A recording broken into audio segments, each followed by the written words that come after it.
tahun 2026 ini para ilmuwan BMKG bilang kalau kita lagi dihantam fenomena alam yang namanya Godzilla El Nino. Dan fenomena alam ini dikhawatirkan bakal bisa ganggu produksi CPO di Indonesia. Pertanyaannya adalah, jika potensi gangguan produksi CPO ini kejadian ya, bakal jadi mimpi buruk bagi para emiten CPO atau justru momentum buat cari cuan gede? Kita akan bahas, jadi tonton sampai selesai.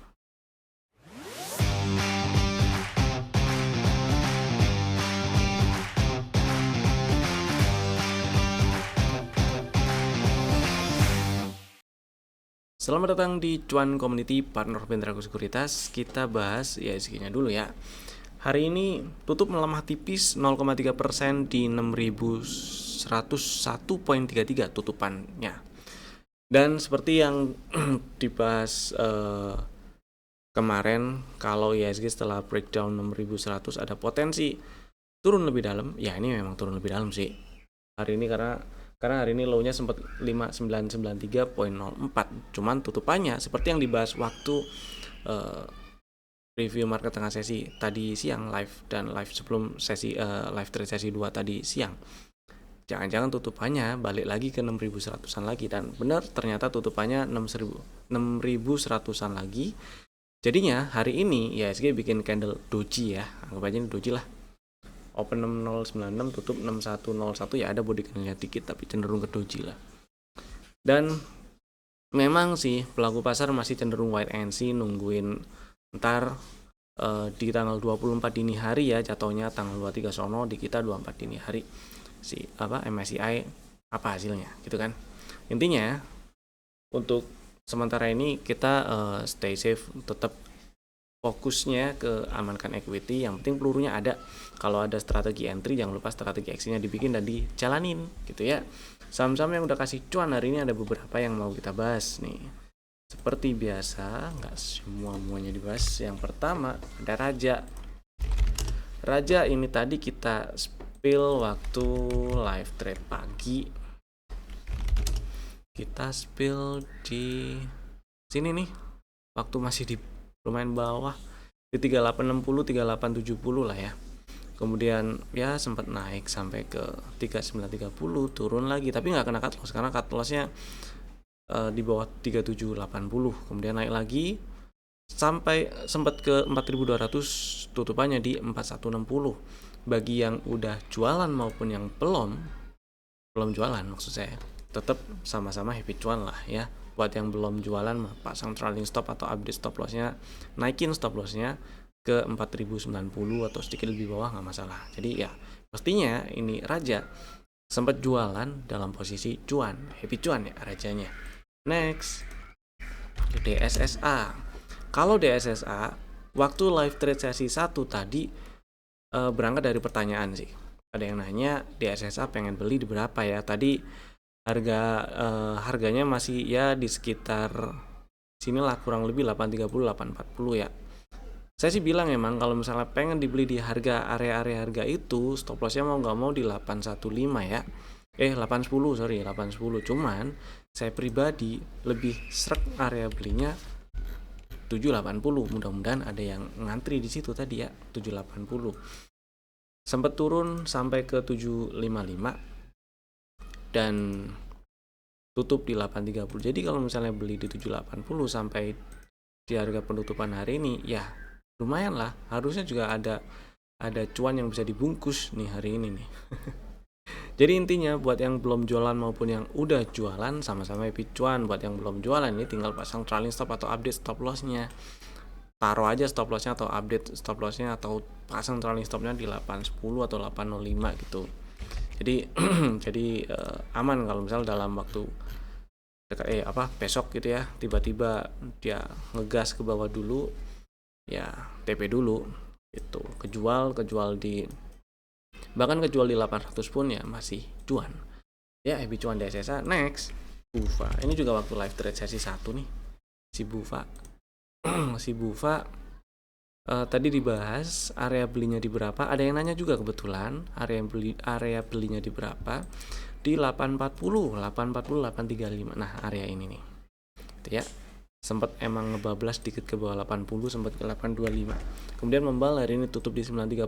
Jadi ya harusnya ini juga sempat exit dalam posisi cuan buat yang udah jualan maupun yang belum, sama-sama happy cuan.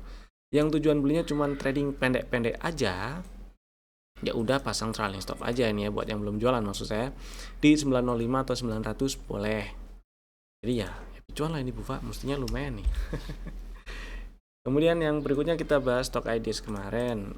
Ada 3, yang pertama GSMR, strateginya ngantri 2640, 2580, meskipun 2700 juga jadi area beli, bisa jadi area beli maksud saya. Tapi juga belum disamperin. Jadi nggak dapat nih, atau belum dapat lah. Masih bisa diantriin sih, siapa tahu 2700 disamperin ya, paling nggak di situ disamperin dulu.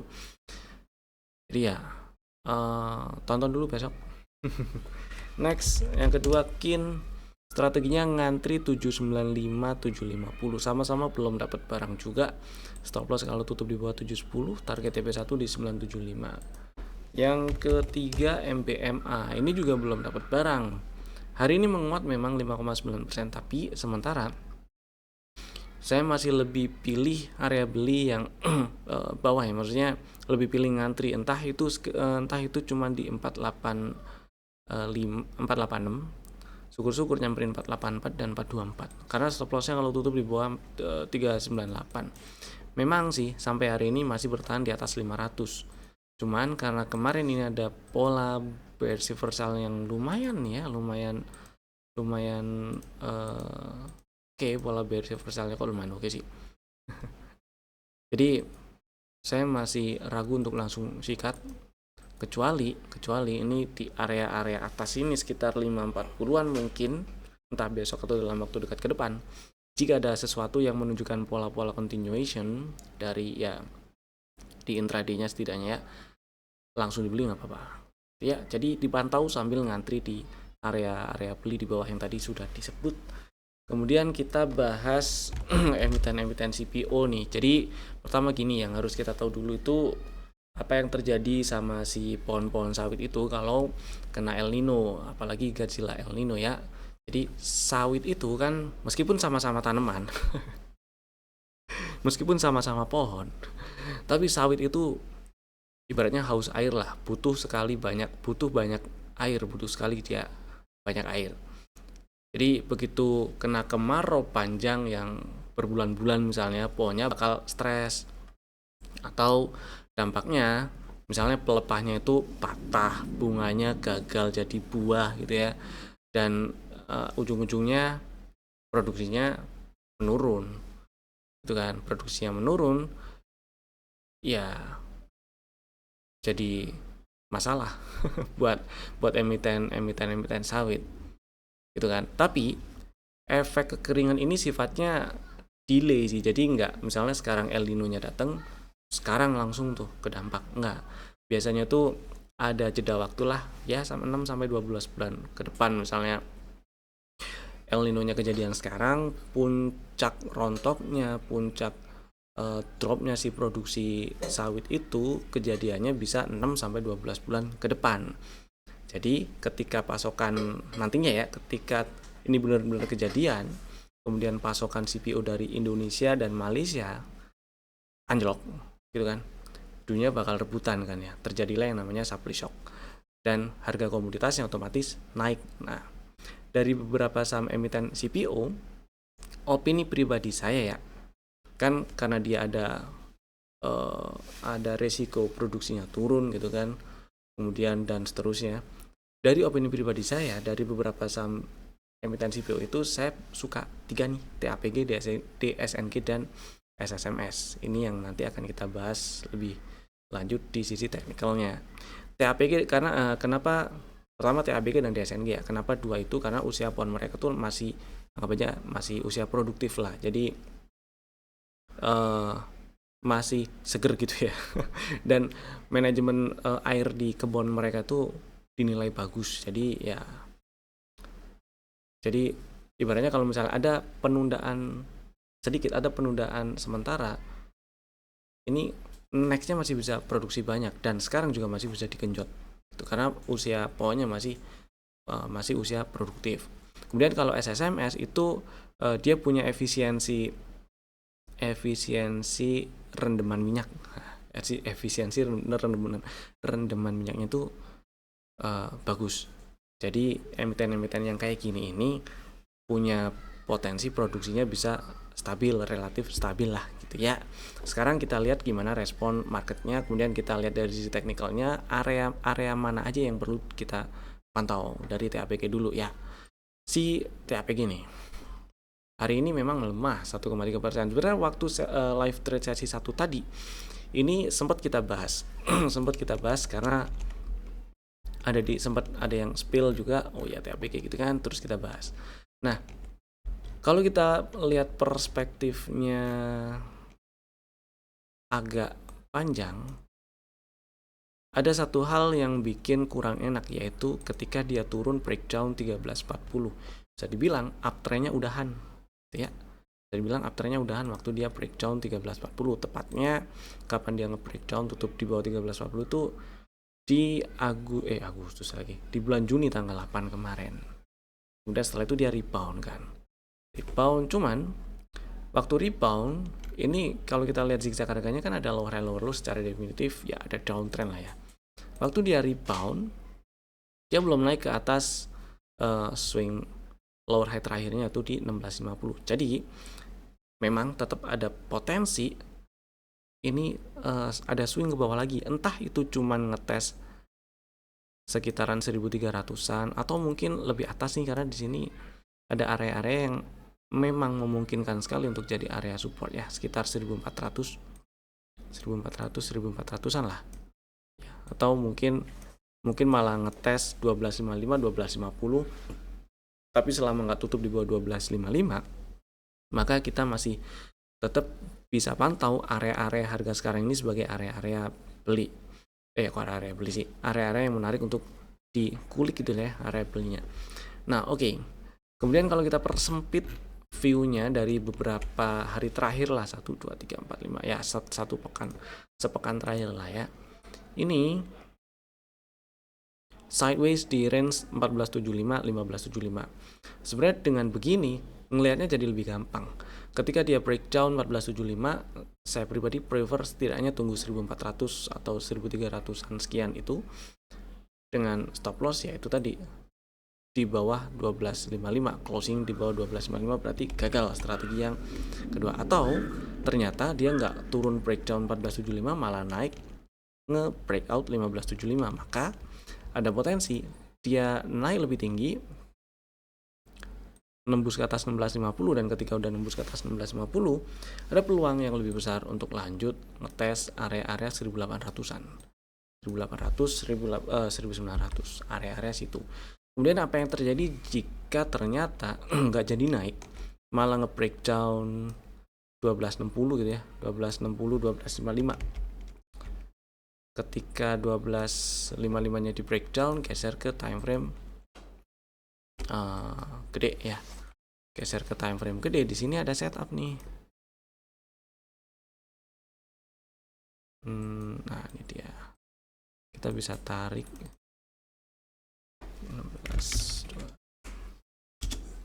Oke, target TP1 dari setup ini ada di 1200, dan kalau kita lihat ini ada bearish divergence, neckline-nya belum sah benar-benar di breakdown ya, baru kalau di weekly baru sweep shadow-nya doang nih. Kecuali dia udah breakdown tutup di atas 1320 1200 mah agak gede kemungkinannya untuk di 12 turun lagi. Dan sedikit di bawahnya ini ada area-area yang bekas resisten, kemudian memungkinkan jadi support. Masih deket-deket dengan area target TP1-nya, yaitu di 1200 sampai 1020-an. Jadi area itu bisa dipantau nantinya gitu ya. Kemudian yang kedua, emiten Sauid yang kedua ada DSNG. DSNG beberapa waktu yang lalu pernah kita bahas, sempat muncul di Stock Ideas juga ini. Hari ini DSNG-nya hijau sih, menguat 0,4% dikit ya. Kalau kita lihat di sini ada setup, bisa dibilang ada setup lah, ada dominant break yang kebentuk, dan karena masih ada karena setup dominant break-nya ini masih berlaku, belum gagal, belum batal, maka boleh tuh dieksekusi buat yang minat. Area belinya area beli favorit saya ada di sini 1095 dan 1070. Pre-entry 1095, level entry-nya di 1070. Cuman 1125 itu juga area beli. Cuman konsekuensinya ya, sama-sama stop loss-nya itu kalau turun dan tutup di bawah 1045 dan target TP1 sama-sama di 1200-an, 1205, 1210 gitu. Apa yang terjadi jika nanti breakdown 1045? Pertama, strateginya gagal. Kedua, ada potensi turun lebih dalam. Kemana? Nah, ini kan dia ngerespon area-area ini nih. Ini ya, ada sebelum dia lanjut naik ngegas rally itu naik terus diem bentar lanjut naik lagi. Sedikit di bawahnya ada area yang memungkinkan, ada area base yang memungkinkan jadi area support juga, yaitu area 1000. Jadi ya ketika breakdown 1045 coba pantau dulu di sekitar 1000-an. Ketika muncul setup baru yang bisa dijadikan bisa dibikin strateginya, kita nanti bikin strategi tradingnya lagi gitu ya. Next, yang berikutnya SSMS. Nah, si SSMS ini juga downtrend. Gampang lah ngelihatnya kalau downtrend, nggak usah jauh-jauh mundur ke belakang. Dari awal tahun ini sampai sekarang jelas masih downtrend. Dan dengan dia udah naik ke atas 825 ya beberapa waktu yang lalu, sebenarnya downtrend minornya bisa dibilang oke, downtrend minornya selesai, ada peluang naik rebound lebih tinggi gitu ya, selama nggak turun tutup di bawah 650. Kenapa ya? Kalau breakdown 650 berarti ada break structure dan lanjut downtrend. Lanjut downtrendnya kita bisa data saya udah all time low. mudah-mudahan sih nggak breakdown 650 ya. Tapi ingat, di market apapun bisa terjadi. Jadi buat yang lagi incer ini SSMS, minat beli SSMS,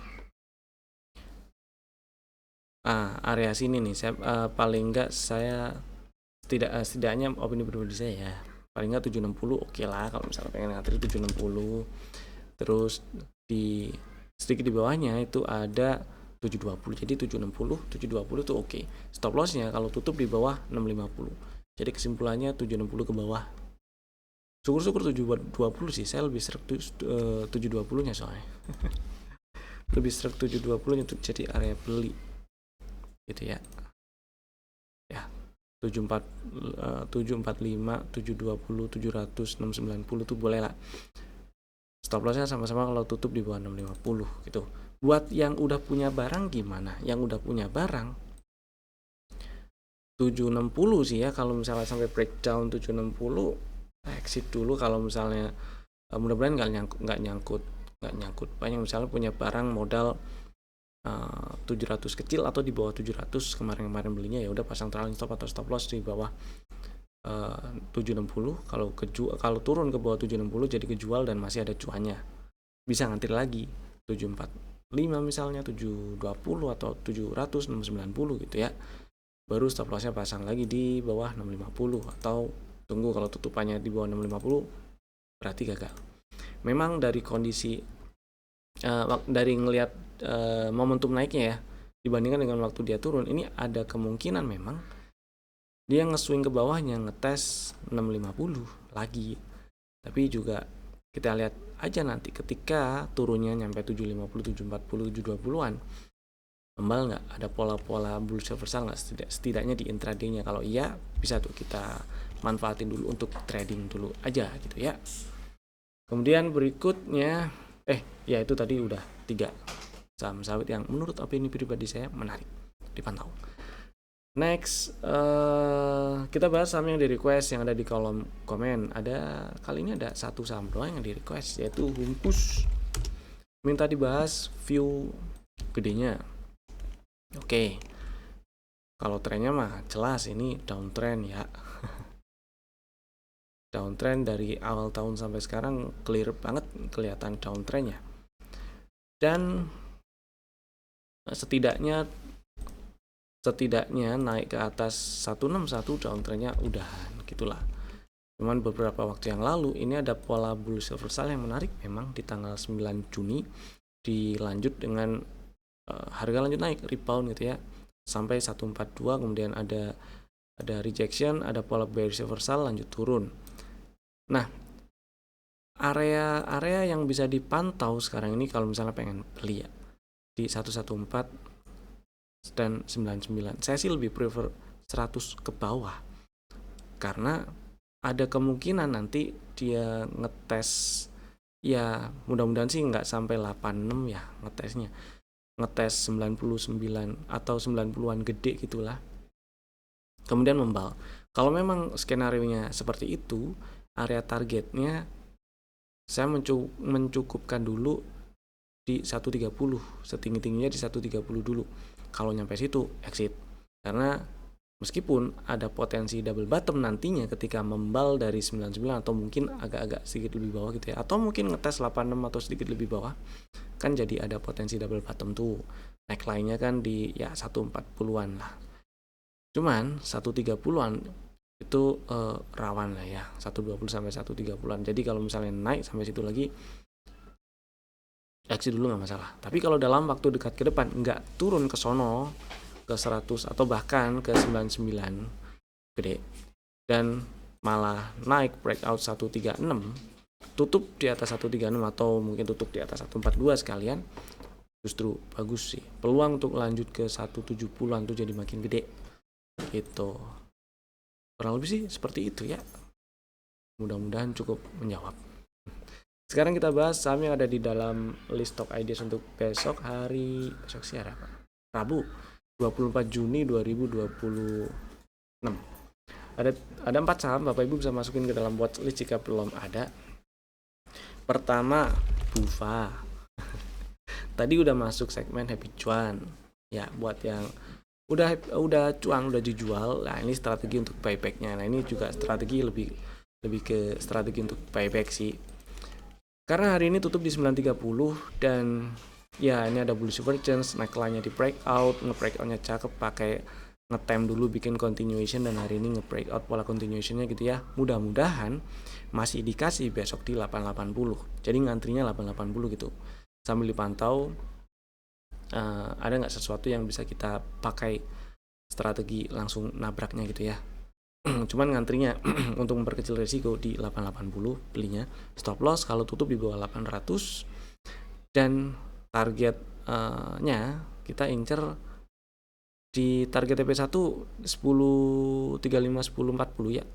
Nextnya ini ada area resisten di 1130-an, mudah-mudahan sih bisa ke 1130 atau lebih lah ke target TP2 di 1345 1350 gitu.